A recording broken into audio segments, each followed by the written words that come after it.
지금 중국 경제는 전례가 없을 정도로 악화 상태라고 하죠. 거품이 빠지면서 빈집들만 약 1억 3천만 채가 넘고 유령 도시는 50개가 넘어간다고 합니다. 텅 빈 공항, 텅 빈 고속철도가 널렸다죠. 혹자는 회생이 불가능하다라고까지 말하는데요. 우리나라 기업들도 중국에 많이들 진출해 있고 대한민국 수출국 1위가 중국인 만큼 우리한테도 이런 중국의 경기 침체는 결코 좋은 일이 아닙니다. 정말로 잘 나갔던 중국 경제는 대체 왜 이렇게 돼버린 걸까요? 크게 3가지 정도 격변의 시기가 있었다고 해서 오늘은 그것들에 대해 알아보고자 합니다.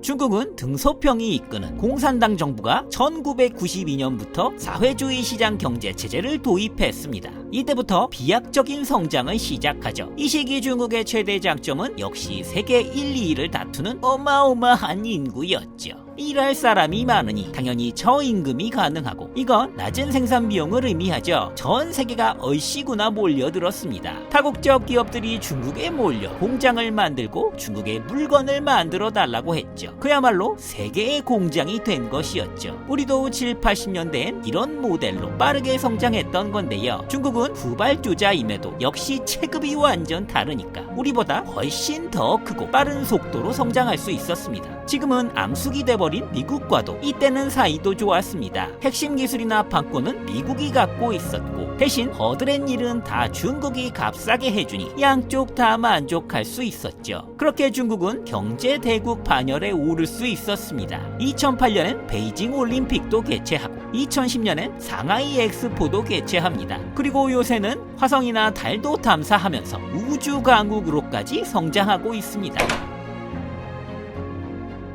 잘 나가던 중국 경제의 첫 번째 전환기가 찾아옵니다. 바로 2008년 미국에서 무분별한 대출과 투자로 부동산 버블의 리먼 사태, 서브프라임 모기지 사태가 일어나며 부동산 거품은 터지고 말았고 미국 전체가 흔들렸죠. 기업은 근로자를 줄이고 경제활동이 침체되면서 실업률 증가와 소비자 지출 감소로 이어졌고 이 사건은 미국을 떠나 글로벌 금융위기로 근대 역사상 최악의 경제 암흑기를 세계가 맞이하게 됐습니다. 전 세계 귀축 통화가 바로 미국 달러였는데 이 미국 금융이 흔들리니 순식간에 전 세계가 영향을 받게 된 거였고요. 중국도 이때 어마어마하게 타격을 받게 되죠. 세계가 경제 위기에 처하니 당연히 모든 국가들이 수입을 줄이겠죠. 전 세계 수출로 먹고 살던 중국에 타격이 안 갈래야 안 갈 수가 없던 겁니다. 그래서 시진핑 주석 때 결단을 내리고 지금까지와는 다른 방식으로 접근합니다. 밖에서 안 팔리니 안에서 팔자. 바로 내수시장에서 대신 선진국들처럼 빚을 내서 투자해서 내수시장 파이 자체를 엄청 키우자. 우리가 만들고 우리가 사자 라고 생각한 거였죠. 이때까진 돈을 벌기만 했던 중국이었지만 본격적으로 투자, 그러니까 국가 부채가 시작됩니다. 4조 위안, 우리 돈으로 약 500조라는 어마어마한 돈을 투자한 거였죠. 그동안 국가 부채가 전혀 없던 중국이었기에 그만큼 마음껏 빚을 내는 게 가능했습니다. 중국 전역에 고속도로, 고속철도를 만들고 공항들도 곳곳에 만들었습니다. 인프라를 늘린 거죠. 마치 서부 시대처럼 중국의 서쪽을 발전하고 개척해 나갔습니다. 내몽골, 산시, 텐진 등 신도시들을 만들어 나갔습니다. 이렇게 중국 각지에 돈이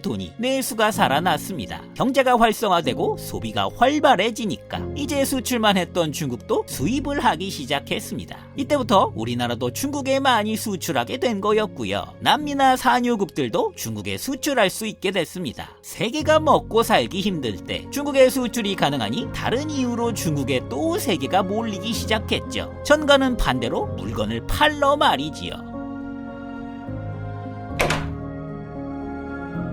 중국이라는 이름 자체가 세상의 중심이죠. 세계가 경제의 중심으로 중국에 이렇게 몰리게 되니 덩치가 커질 대로 커진 중국은 과거의 세상의 중심이 됐었던 명나라, 청나라를 꿈꾸며 이른바 중국몽을 꿈꾸게 됐습니다. 중국 내수에 절도며 공항을 건설해보며 자신감을 얻은 중국은 1대1로라는 그야말로 전 세계 중국을 연결하는 인프라를 깔겠다는 야심찬 계획을 세우게 된 거였죠. 그동안 전 세계의 수출에 모아놨던 달러를 포함 역시 빚을 내서 전 세계에 항구도 만들어주고 송유관도 깔아주고 고속도로도 만들어주며 1대1로에 동참 안 하겠다던 나라들도 이런 투자로 꼬드기는데 성공합니다. 못 사는 자기 나라 인프라를 중국이 대신 건설해준다는데 굳이 마다할 이유가 없던 거죠. 중국 인민들도 자국의 이런 모습을 보며 흡족해했습니다. 옛날에 우린 허드렛 일만 했는데 이제 그 잘난 미국도 못하는 해외에 투자도 해주고 경제나 군사력까지 미국을 넘내만해하고 있으니 뽕이 차올랐습니다. 여러 국제기구에도 돈을 쓰니 발언권이 올라가고 영향력도 과시할 수 있었죠. 이때 중국이 만든 영화만 봐도 전 세계를 누비며 중국 군인이 세상을 구하기도 하고 때론 우주로 날아가 지구를 구하기도 했습니다.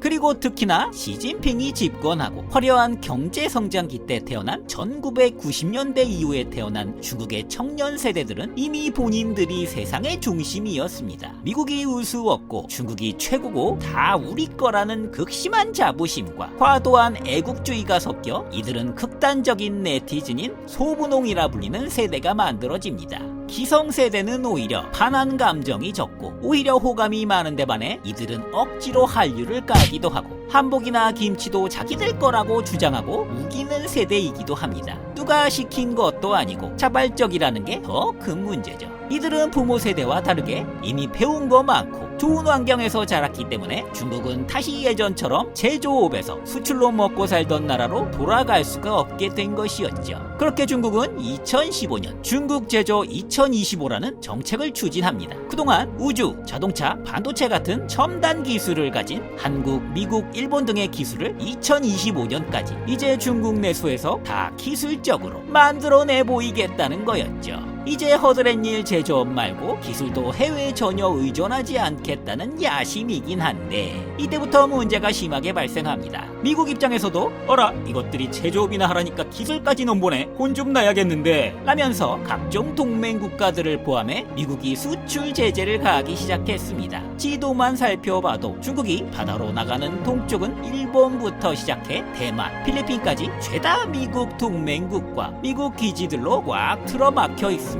그리고 첨단 기술이라는 게 그렇게 기간 정해놓고 바로 뚝딱 만들어지는 게 아니잖아요. 같은 반도체라도 기술이나 들어가는 개발 비용, 제조 비용이 분명 최적화가 안 돼 있고 원가도 훨씬 높겠죠. 이러면 수지타산이 안 맞습니다. 우리나라도 밀 생산이 가능은 하지만 그냥 미국에서 싸게 사다 먹잖아요. 들어가는 투자 대비 수익률이 좋을 수가 없는 겁니다. 기술은 서구에서 받고 제조만 중국에서 해서 자기가 잘하는 분야로 수익이 났던 건데 이제 미완성된 기술로 어거지로 물건을 만들어내니 당연한 결과겠죠. 코로나라는 3년여의 팬데믹 기간 동안 전 세계에 유일하게 중국은 제로 코로나 정책을 실행합니다. 인구가 적지도 않은데 도시 자체를 폐쇄해버리는 극단적인 정책은 중국의 미국이나 한국에서 세운 기업들에게도 피해가 생깁니다. 코로나 지역을 들어가는 것도 나오는 것도 전혀 못하고 아예 운영을 정지하게 됐으니 해외 제조업 기업들이 중국에서 사업 못하겠다고 지금 현재도 절수해서 베트남 쪽으로 옮기고 있습니다. 이제는 중국이 해외 기업들의 제재를 다 풀어준다고 해도 믿음을 잃어 다 떠나가고 있죠. 그리고 일반인들도 1년 어떻게 투자받아 장사를 유지하다가도 환자 하나라도 나오면 모든 상권이 정지됐습니다. 정부에선 편의점도 문을 닫게 했거든요. 중국에선 보통 1년치 임대료를 미리 내게 돼 있는데 미리 돈은 냈는데 수개월 동안 그냥 봉쇄가 되길 반복되고 전혀 보상도 못 받으니 이젠 빌린 돈도 못 갚게 됐고 전부 신용불량자들이 됐습니다. 그렇게 584만 명이 신용불량자라고 하죠. 이제 코로나는 끝났는데 막상 소비가 안 일어나는 겁니다. 그리고 그동안 그렇게 신도시들에 지어놓은 인프라들이 부동산 거품도 동반 꺼지니 신도시들은 텅텅 비고 건설 회사들에 투자해준 은행들도 돈을 못 받고 있으니 다시 어디에 투자를 할 수도 없습니다. 무엇보다 가장 큰 문제는 이런 문제점들을 개선할 특별한 정책이나 방법을 정부에서 딱히 제시하지 못하고 있다는 겁니다. 희망이 없어 보인다는 건데요. 이웃나라 중국도 잘 돼야 우리도 같이 경기가 사는데 현실은 암울해 보이네요.